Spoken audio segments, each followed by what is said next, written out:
Hi, I'm Jeff Walter, founder and CEO of LatitudeLearning, and welcome to Transform Your Franchise Training into a Strategic Asset. First, I just want to thank the folks at IFA for inviting me to come here and speak at the 2025 IFA World Franchise Show. It's been a great show. Our booth is over 2 aisles over right here, and come by after the presentation if you have any questions. Also, you can raise your hand at any time. I'll answer any questions while we're going through. You might notice there's a little QR code at the bottom of the presentation there. The information that's on this presentation is pretty much available at that QR code. So take pictures, take the QR code, ask questions. Hopefully we'll have a little bit of fun. Okay, so the first thing we might want to ask ourselves is, what is a strategic asset? And to understand that, we really need to understand the mindset of the executive. And so here we have an executive, and really executives only do one thing. They allocate money. And they only allocate money to one of two things. Things that are either a cost of doing business or things that are strategic investments. I mean, I know it sounds a lot more complicated than that, and we told these executives in higher regard. I've been an executive for 20 years now. This is what we do for a living. We allocate money, and we think of them as either a cost of doing business or a strategic investment. And so what do we mean by cost of doing business? Well, cost of doing business are things that you have to do to keep the business going. So things like accounting and regulatory compliance and a call center and things like that are necessary and you have to stay in business. Strategic investments are things that generate a return. You spend $1 on it and it generates $2 back. So those are things like sales and marketing, product development, investments in plant and equipment. You spend $1, you get more than $1 back. That's what makes it a strategic investment. Versus the cost of doing business, which is just something you got to do to be in business, like I said. So what executives do, they allocate money to these two categories of spending. That's the primary thing they do. And what they like to do is give big piles of money to strategic investments, as much money as possible, because that's where they get their return. That's where the company generates its profits, and that's how they get bonuses. And then they want to spend as little money as possible on things that are cost of doing business, because there is no return. It's something you have to do. It's necessary. You have to have it, but it does not generate a return. And so they want to spend as little money on that as possible. So those are your two categories. Now, having been in this business for over 20 years, I'll tell you that most training programs are viewed by executives as a cost of doing business. They know that they have to have a training program. They know that it's necessary, but they generally don't see a return, nor do we as learning and development professionals promote the return. We tend to think that knowledge is good, more knowledge is better, and therefore, the executives should open up budget so that we can make sure that everybody has lots of knowledge and skills. But what we don't do, and what we haven't done pretty much as an industry, is really bring that down to where is the return on investment. And so most training programs are viewed by the executives as a cost of doing business.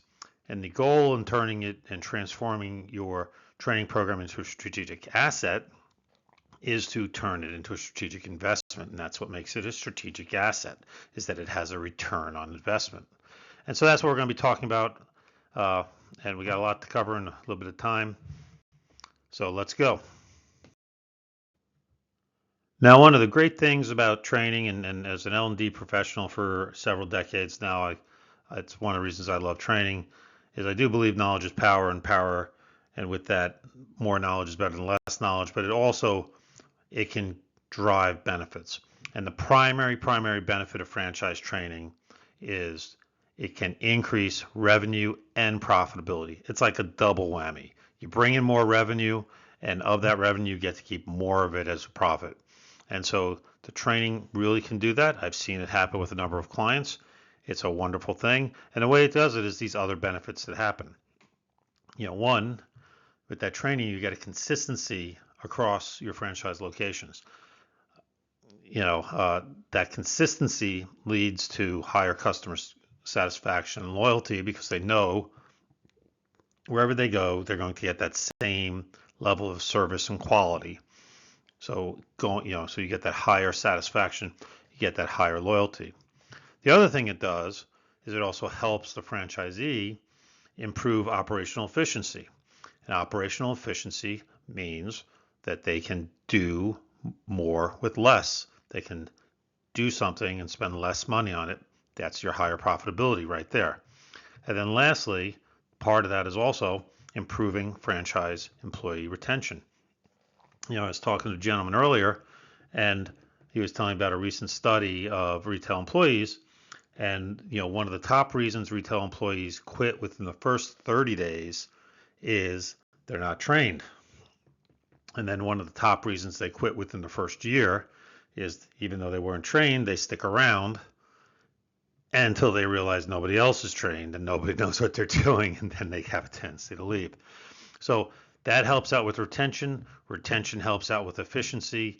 Knowing what to do helps out with efficiency. All that helps out with consistency. The consistency leads to higher customer satisfaction and loyalty, and all of which leads to higher revenues and profitability.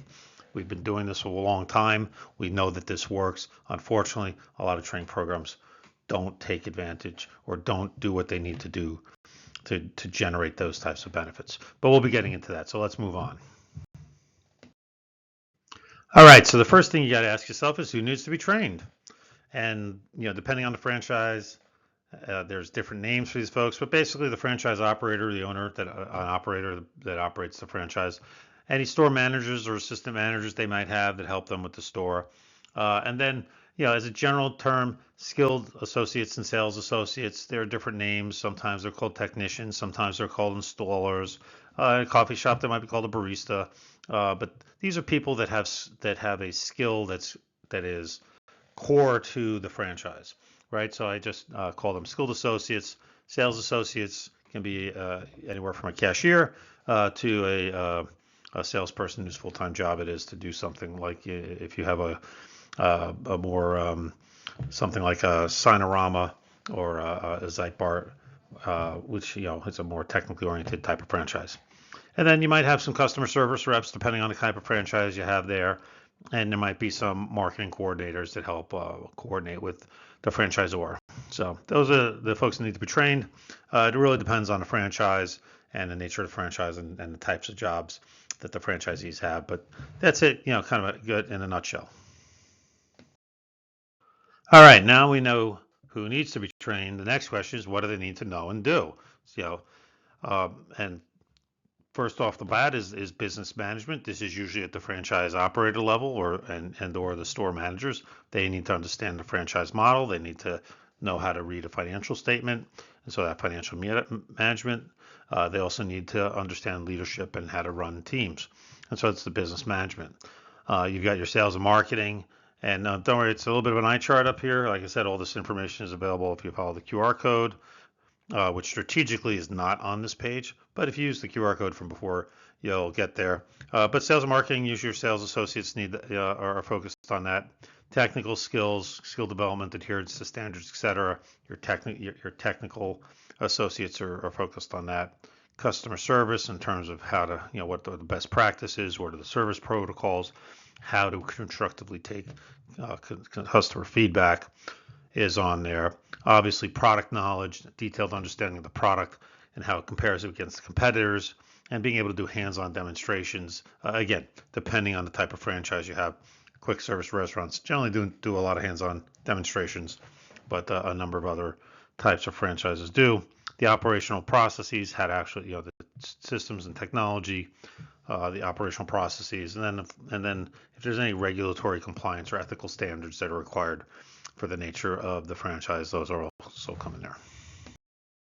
Okay, so now we know what kind of benefits we're shooting for, who needs to be trained, the types of people that need to be trained, the different audiences, and what they need to know and do. So we've kind of gone through that. Now we like I said earlier, we've seen a lot of this over the years. We've worked with a lot of franchisors and other types of partner training programs, and we've created something we call the training program roadmap.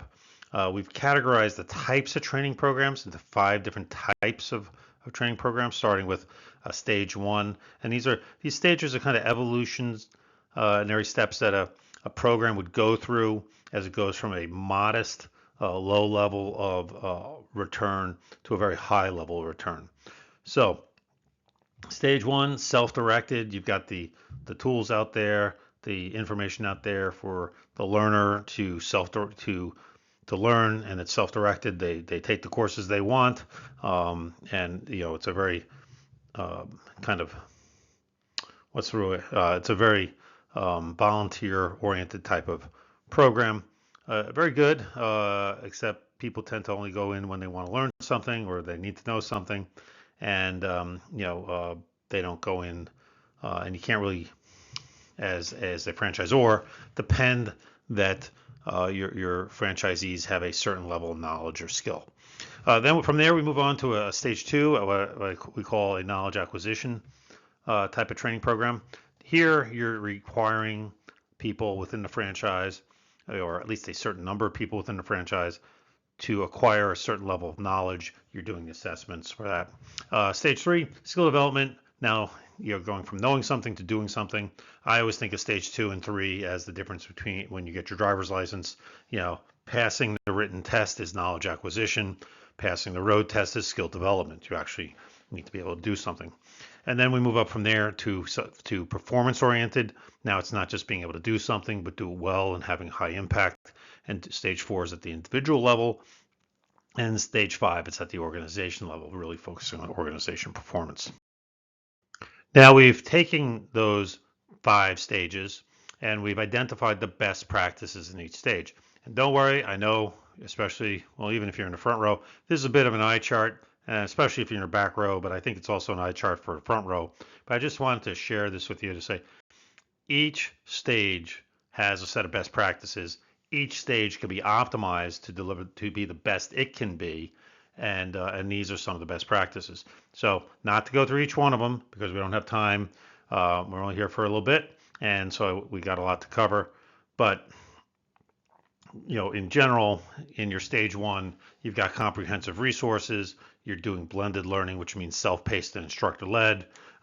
You're using an LMS to track everything and to deliver that self-paced training. You're doing regular updates. You're getting learner feedback, and you're usually measuring stuff in your success in enrollment. Now, when it comes to stage 2, you're usually putting things into certifications. You're assigning certifications to individuals. You're specifying some partner certification objectives. That you want to get certain number of people within that franchise certified.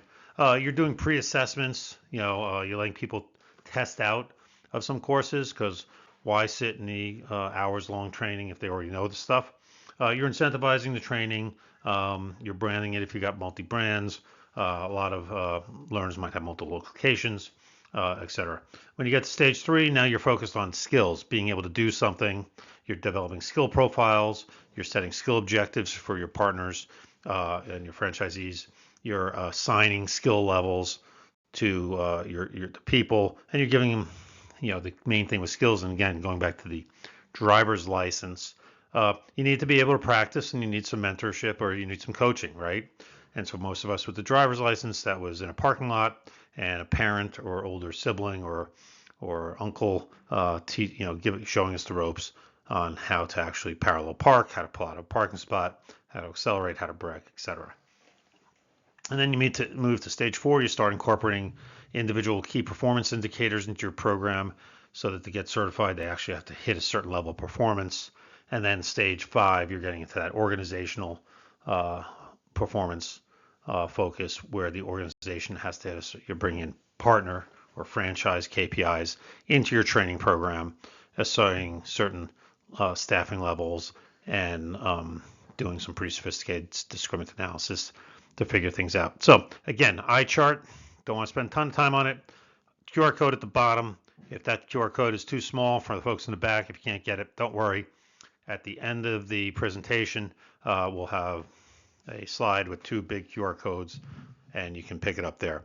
So again, didn't want to spend too much time on it, but it was important. This is a framework we use to evaluate programs. So let's move on. All right, now when it comes to your franchise training program, there's usually 2 components. One of the components is the onboarding training, which is something that every franchisor does. They have some type of onboarding training for a new franchisee. And there's thousands of franchisors out there. All their programs are a little bit different. So if yours is better or worse than this, I understand. I've seen all different types, but this is typically what we see a new franchisee onboarding training program look like. And to kind of summarize it, I would call it a stage 3 instructor-led training program. So what does that mean? Well, if we look at those best practices, I've highlighted the ones that are used in a typical onboarding program, grayed out the ones that are generally not used. So usually you see things like, hey, there are some comprehensive training resources. The materials have been put together. There's suggested training. There's feedback. And before getting best practice, what does that onboarding program look like? Well, it's usually the new franchisee goes to headquarters for a couple of weeks. They go to the test environment, to either test kitchen or a test environment, and they get trained on financial, all the things we talked about before. Financial management, how the franchise operates, all the different skills needed within the franchise, sales, technical, etc. How do you make a shake? How do you make a latte? How do you install that sign? How do you put solar panels on the top of somebody's house? All those different types of things depending on the type of franchise you're talking about. So they go there to headquarters, and really they're learning a ton, and they're also developing a bunch of skills on how to do all these things. After 2 weeks at headquarters, then they usually go to a training location, a training store, a store that does training. It's usually corporate owned, but it doesn't have to be. It could be a franchise store, a franchisee store location. But you go someplace and you hang out there for a couple of weeks. Now you're seeing everything in action. You're behind the counter. You're doing the work. And you're helping this particular location do its job, and you get to see how everything flows, and that's usually a couple weeks long. And that's really building that knowledge acquisition. You're really acquiring that knowledge. You're really developing those skills. Okay, that now after 4 weeks of that, then you're building out your location. When you're getting ready to launch your new franchise, usually somebody from headquarters comes by. They'll spend a week to a couple of weeks with you and all of your initial employees. They'll train them, make sure they know what to do. You open up the store, everybody's been trained. A lot of times, that trainer will stay around for a week or two, as you go through the operations to make it smooth, and it's a pretty good onboarding program. You get the franchisee, that franchise operator, and all their initial employees pretty much up to speed so that franchise can be successful. And it's very instructor intensive, and it uses things like we've got the comprehensive resources. There's certifications that they've gone through this program and they get their certification. There's a bunch of skills they have to develop. They do the practice by going to that corporate store. They get that mentorship and coaching, and it's really an effective type of training program, I think. But it's very instructor intensive, But then once that franchisee is on board, you go to the next issue.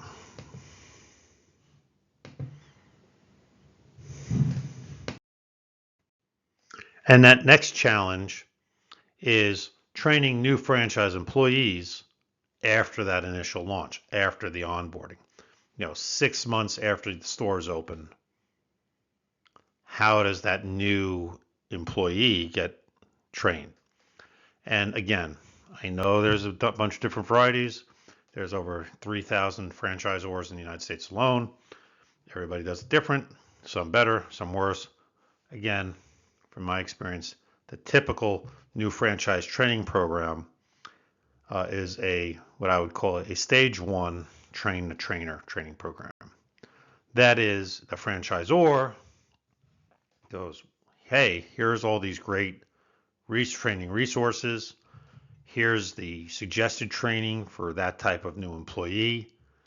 Now, you franchise operator, you go be the trainer and train the new employee.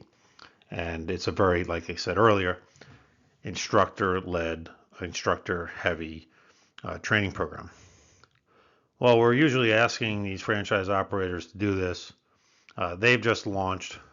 They are still trying to figure things out. They've already got a day job and a night job, and now we're asking to be trainers of new employees.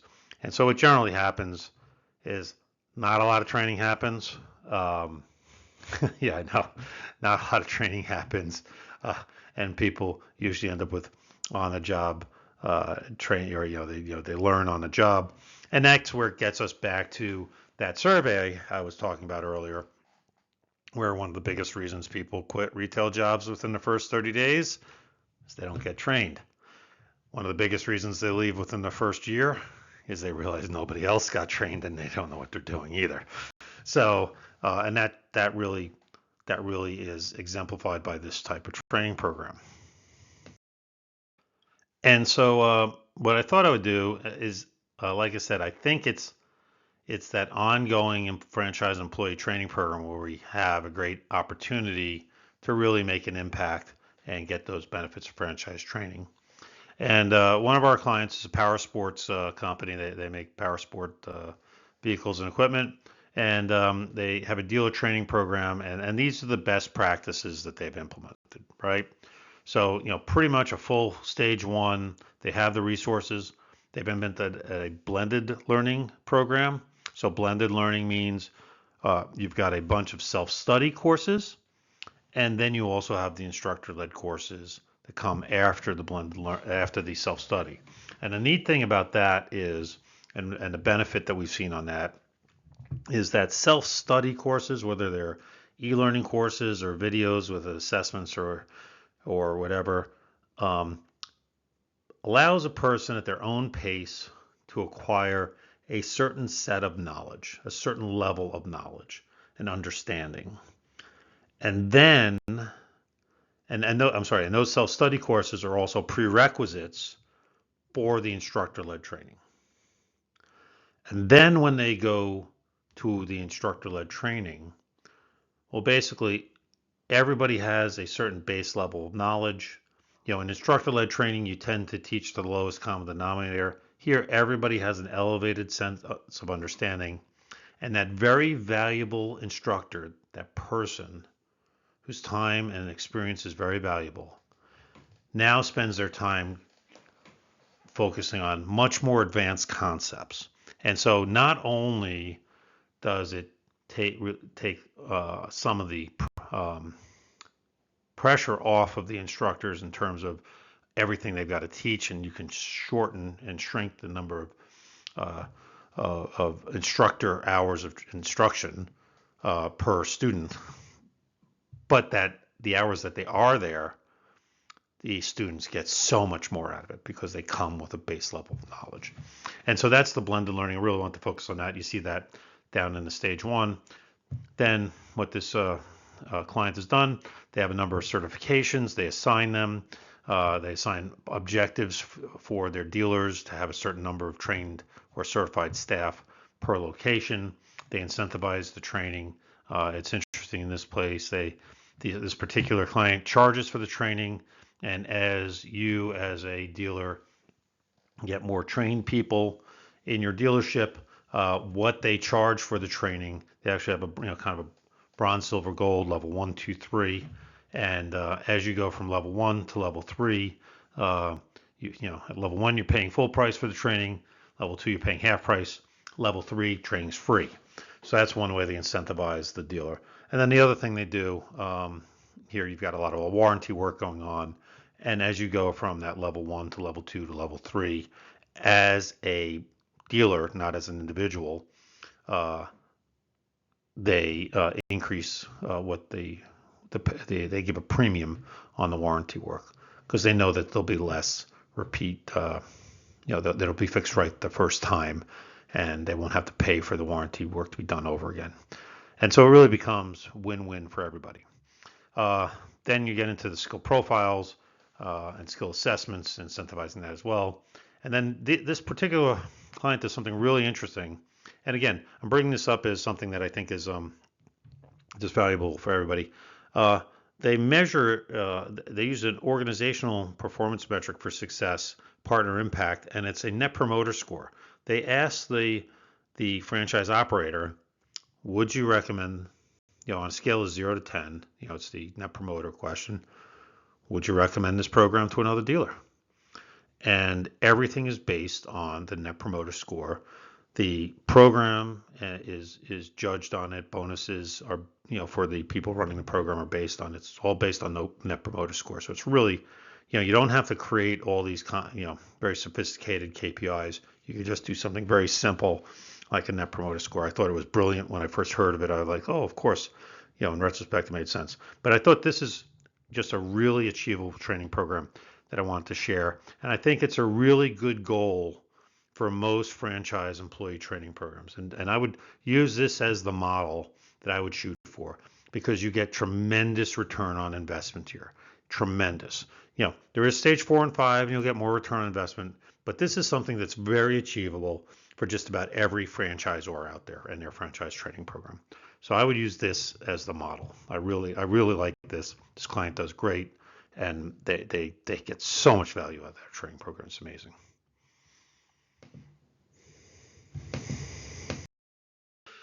So that was my presentation, and where I was going to end it and say, hey, that's how you turn your training program into a strategic asset. But this being the second day of the conference, I had an opportunity to talk to a lot of emerging franchisors yesterday, and there was a common theme that kept coming up, and that was scaling their franchise employee training program. And usually the story went something like this. We're an emerging franchisor. We've got, and it might be them, or it might be one or two individuals that do all the training. And as we're adding more franchisees, we're running around all over the country or all over the world in some cases, like chickens with our heads cut off, doing all this training, and it's unsustainable. And how do we scale? How do we scale our franchise training program? And and I'm sorry, one thing that I didn't mention earlier is that blended learning can also be very valuable when you're doing the onboarding. So it's not just valuable for the ongoing new employee training, but also the onboarding. And it's the same concept. That instructor-led time that the new franchisee is getting is very valuable. There's a lot of insight that can be had there. If the new franchise operator can come to headquarters with a base level of understanding, they're going to get a lot more out of the week or two that they're there. They're going to understand things much better. They're going to develop much better skills. Same thing when the instructor goes out to the franchise location for that initial opening. If you use that self-paced learning, and everybody has to achieve a certain level of understanding before the instructor shows up, you get a lot more value out of that instructor's time. Can't overemphasize that. Very, very important. Okay, so, and it plays a point in scaling your franchise training program if you're an emerging franchisor. So, when you start off, you're kind of got a couple of units, usually company owned. You start franchising, you're getting up to 10 units, and you've got that instructor-led program, and you're starting to run around like a chicken with your head cut off, because as you're adding more units, there's just more and more to do, and it's hard. And so the first thing you should start doing is that blended learning. Start developing that self-study, whether it's video courses with assessments or e-learning courses, but to get that base level of knowledge in a self-paced way and make that a prerequisite for the instructor-led. I can't overemphasize how important that is.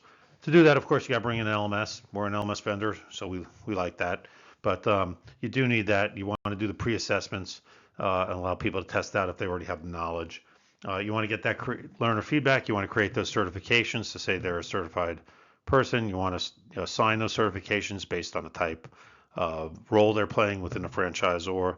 And then as you're moving up past 50 units, you want to start to focus on trained franchises instead of trained individuals. And so start creating training objectives or certification objectives for each franchise location. You got to think about incentivizing that somehow, whether it's better terms, whether it's discounts on materials. It's going to be specific to your franchise and the nature of the business that you're in. But I would really put a lot of thought into how are you going to incentivize your franchise to do this.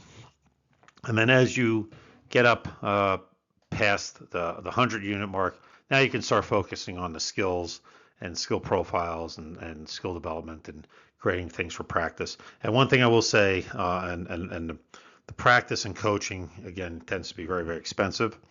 Historically, I was at a conference. Well, I've been at a bunch of conferences, but artificial intelligence and avatars are making that practice and coaching cheaper and cheaper and cheaper. And and virtual reality is making that practice and coaching cheaper and cheaper and cheaper. So they're emerging technologies. Historically we've had a hard time with skill development because of the practice and coaching. It's very human intensive and that's expensive. But I'm seeing a lot of really cool things with AI that are giving people the opportunity to practice and get coached by the AI. And I think it's going to really make its mark on skill development. I'm really excited about that. It's really cool. Love to talk about that more, but I'm running out of time, so I got to get going. But I wanted to put this slide in here to kind of address what I was hearing yesterday and this morning as a real concern of these emerging franchisors. How do I scale? And so I want to kind of put together a roadmap here. Hopefully it helps. And like I said, I've been doing this a long time. Training can have a tremendous impact on the bottom line. And so here we are. We started off by trying to understand what does it mean to be a strategic asset. And it really means changing in the minds of those executives, viewing training instead of being a cost of doing business to being a strategic investment that yields a return. And these are the returns you're looking for. And as learning professionals, as you start building this out, the main benefit that it can have for your organization is increased revenue and profitability. More money and higher margins. It's a beautiful thing, and it brings tears to my eyes. The way that occurs is you get increased consistency across all the locations, increased operational efficiency within the locations. There's where you get some margin improvement, increased retention within the franchisees, which allow them then to deliver higher customer satisfaction with that consistency, with that experienced employees. That higher customer satisfaction leads to higher loyalty, which are the things that feed back to the number one benefit, which is increased revenue and profitability. And so if you do the things that we're talking about there, your training becomes a strategic asset. If you're a training manager, it opens up budget because executives within your organization know that for every dollar of training that they spend, they're going to get $2 or $10 back. And that's a beautiful thing. And so with that, that kind of concludes my presentation. As promised, I told you there'd be bigger QR codes up on the screen that if you weren't able to get the small one there at the bottom. So these are the bigger QR codes. The Surefire Training Impact, the QR code on the left there will take you right to a lot of the materials that were throughout the presentation, and so you can jump right in there. That's also what the one at the bottom of the screen took you to. The one on the right just takes you to our homepage, LatitudeLearning.com, and then you can find the Surefire Training Impact within LatitudeLearning.com. But I promise you those two things. If you have any questions, I'm out of time here. So if you have any questions, I'll be standing around. I'll be over there afterwards. So come on up to me. If for some reason I miss you or you can't meet right now, like I said earlier, our booth is 2 aisles over, right over that way, just past there, just right across from the food over there. So come visit me. I'll be here the rest of the day, and I hope you're having a great show. I'm having a great time. Thanks again to the folks at IFA for inviting me here. It really has been lovely. I've learned a ton, and I love talking about this stuff, as you can tell. And so would love to keep chatting about it. And especially if you guys want to talk about AI. I love how AI is impacting learning and development and some of the fun things we're doing there. But even if you don't want to talk about AI, come up, chat with me. I love to talk about this stuff. I have a real passion for it and love to talk about it. Again, thank you very much, and have a great day, guys.